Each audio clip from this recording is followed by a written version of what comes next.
मेरा नाम सरिता है। पति की मौत के बाद मैं देहरादून में अपने घर पर अकेली रहती थी। मैं 32 साल की उम्र में ही विधवा हो गई थी।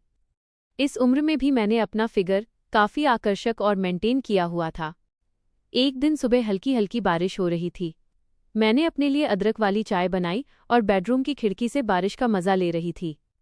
मैंने हल्के नीले रंग की एक पारदर्शी साड़ी पहनी हुई थी। तभी दरवाजे की घंटी बजी।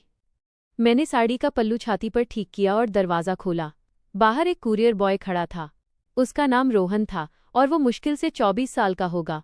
बारिश की वजह से उसके कपड़े भीग चुके थे और उसके बाल माथे पर चिपके हुए थे, पर उसका सुडौल बदन साफ झलक रहा था।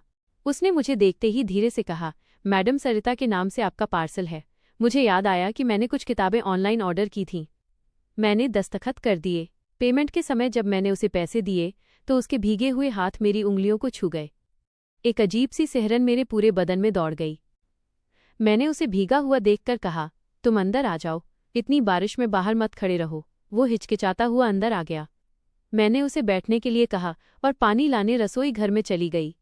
जब मैं वापस आई तो मेरे हाथ में चाय और पकोड़े भी थे। वह पानी पीने लगा। चाय और पकोड़े खाते हुए हम बातें करने लगे। मैंने नोटिस किया कि उसकी नज़रें बार बार मेरे गले से नीचे जा रही थीं। वो मेरी खूबसूरती को घूर रहा था। मैंने उससे कहा, तुम्हें तो सर्दी लग गई है, तुम्हारे कपड़े भी बहुत भीग गए हैं। तुम बाथरूम में जाओ और मेरे पति की एक पुरानी टी-शर्ट पहन लो, तब तक तुम्हारे कपड़े सूख जाएंगे। वो मुस्कुराया और मेरी बात मानकर बाथरूम में चला गया। कुछ देर बाद वो मेरे पति की थोड़ी ढीली टी-शर्ट पहनकर बाहर आया। टी-शर्ट में भी उसका शरीर काफी आकर्षक लग रहा था। हम दोनों सोफे पर बैठकर फिर बातें करने लगे। रोहन ने पूछा, आप यहाँ अकेली रहती हैं? मैंने कुछ देर खामोश रहकर बताया, हाँ, कुछ साल पहले मेरे पति की एक दुर्घटना में मौत हो गई थी। मैं तब से अकेली ही रहती हूँ। ये सुनकर रोहन का चेहरा उतर गया। उसने बहुत सहानुभूति जताई और मेरे पति के बारे में पूछने लगा।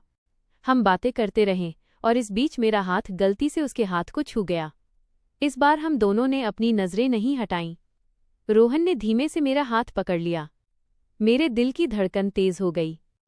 रोहन ने हिम्मत करके कहा, आप इतनी खूबसूरत हैं, आपको अकेले नहीं रहना चाहिए, आपको भी खुश रहने का हक है।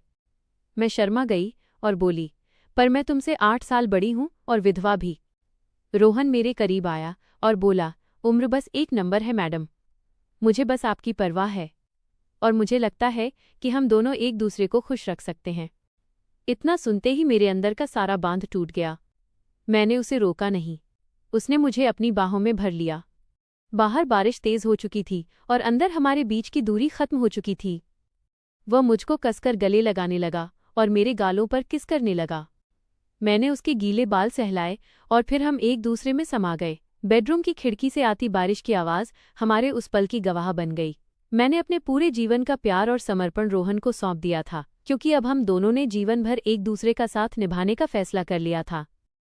तो दोस्तों, ये थी आज की कहानी। कहानी आपको कैसी लगी? अगर कहानी पसंद आई हो तो वीडियो को लाइक करें और चैनल को सब्सक्राइब करें। मिलते हैं अगली वीडियो में, तब तक अपना ख्याल रखें।